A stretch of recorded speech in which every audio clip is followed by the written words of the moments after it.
Hello folks, welcome back. My name's Benjamin. Welcome to my channel. Thank you so much for coming here. What are we doing today? Well, what I'm looking at today is how you can use any situation you are in to improve your English. Let us suppose you go to an English-speaking country and you are in the position where you have to take any work you can get.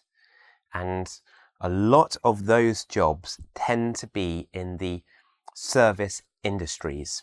For example, working in a restaurant, being a waiter, doing sort of physical manual work.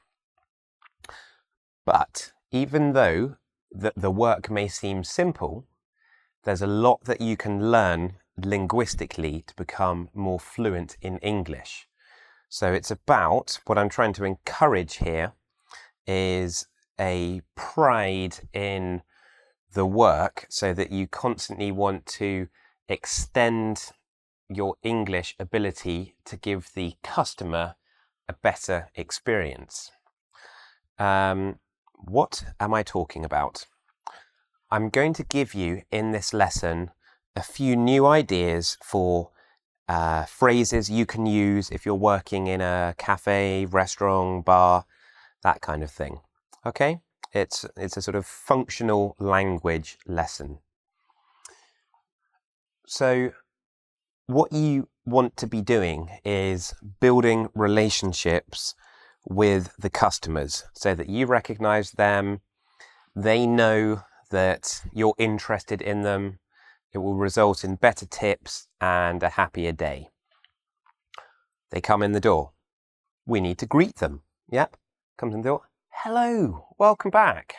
Yep. Nice to see you again. It's someone new. Strange place, they don't know where they are. Hello, how can I help you today? Take an interest, try to help them. How can I help you today? This is quite formal here. Hello, sir. Hello, madam. You would say that if you were working in a smart restaurant. If you're working in a kind of normal cafe or something, we need to be more informal. Hello, hi, how are you? Or welcome. How can I help you today? Now, something I find really useful if I go into a new place is if someone takes the time to guide me through the options so that I'm not staring at a menu going, I don't know what to have. Yeah. Even if you go into a bar, it'd be nice if the barman or the barmaid says, look, we've got some lovely wines. We've got this.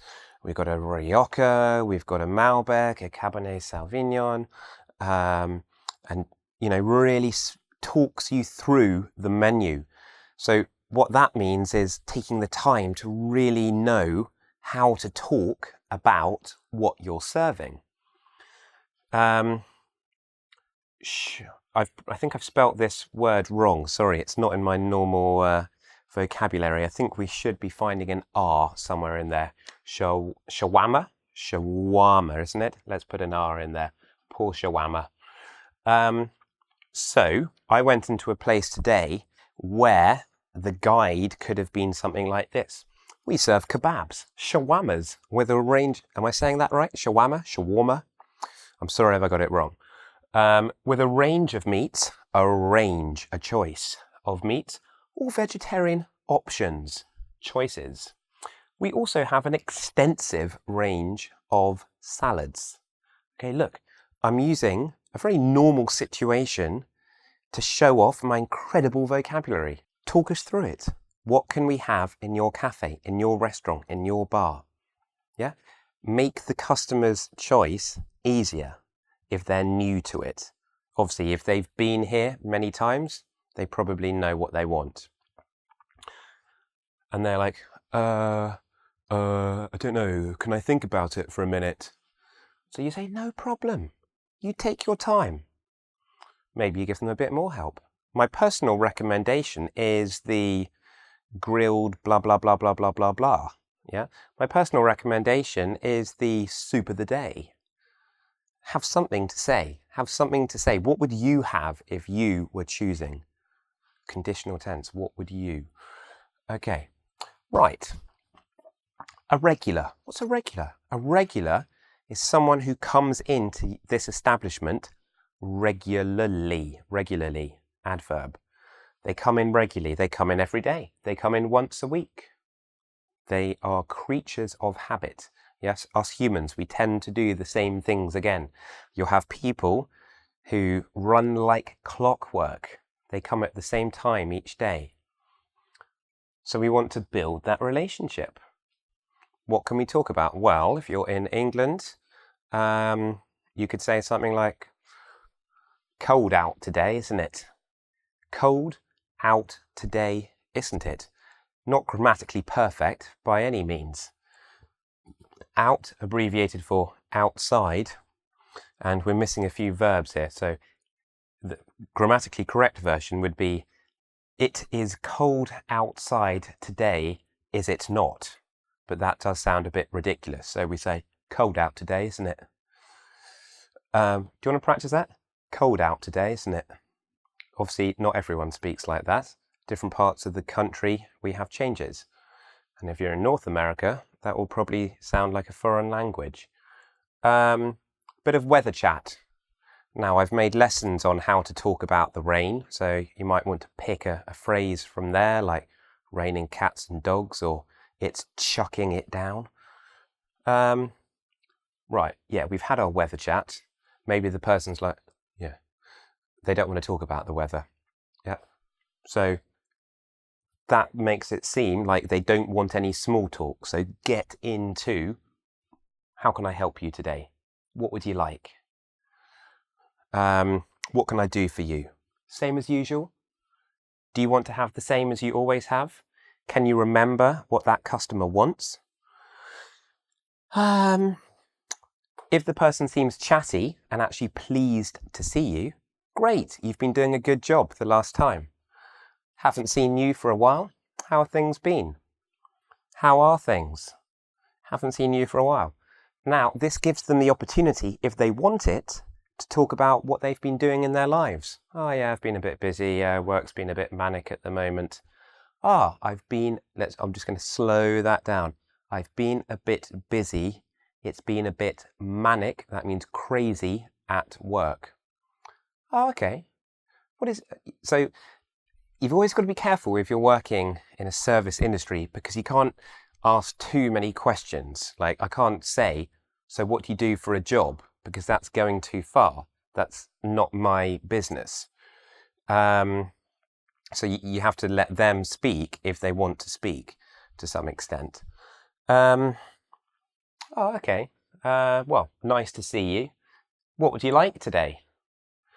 So they tell you, they choose something. And now we're going to go through some more phrases just to make sure that they are happy with what they have got. They've given you their order. Now you need to know how to cook it. How would you like that done? Yeah, for example, you're cooking some meat.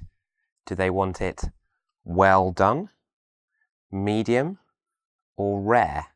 Rare, not very cooked. Let me write that down. Rare, we say, if some meat has not been cooked very much. How would you like that served? The slightly more formal way of saying it. Would you like anything else with that? Would you like anything with that? Yeah, I can put else in here. For example, a side salad, some vegetables, some chips, whatever you like. Would you like anything else with that? Any garnishes? I mean, sort of toppings, sauces. The guy who I go and have my dinner break with here gets his meal and puts the most insane amount of chili sauce on. So we could classify that as a garnish. Sauces, which would you like? Now make sure when you're offering the different options that we can understand what you're saying. So imagine that you're saying it for the first time ever. I don't know if you've seen my video on how to analyze a poem, but the situation, the guy is describing London like it's the first time he's ever seen it. It's like the most beautiful thing ever. Let's try and get that kind of enthusiasm into this is sour cream. Don't get arrested, but you can see what I'm saying. Sour cream. Yep. Let's understand what these things are. Okay, so we don't want to take too long because now we've got a queue kind of lining out onto the street. So we do need to be quick and efficient as well. Is that everything? Any drinks at all? Strange little phrase at the end, at all. It doesn't mean anything at all. Any drinks to go with that, you could say? To go with that? To go with that. Turns out they would like a drink with that. There you are, no problem. They've been having their munch, blom, blom, blom, blom, blom, blom. It's good practice to, if they are eating here, to check that they're enjoying their food. Is everything okay for you? Is everything okay for you? So the S kind of goes over to the E. Is everything okay for you? Is everything okay for you? Hopefully they'll say, yeah, yummy, thanks, delicious. Oh, great. You say, good. They finish. If you're collecting their plates, you might ask them, did you enjoy that?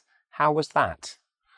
Even if they're sort of eating from a tray and they're just putting the rubbish into the bin, you could ask them, how was that? Did you enjoy your meal? Did you enjoy your meal? Did you enjoy your meal? They're going out the door. Don't just kind of carry on chopping things. Yep, keep it a positive experience for them. Thanks so much for coming. Lovely to see you. If you do that, they're going to come again.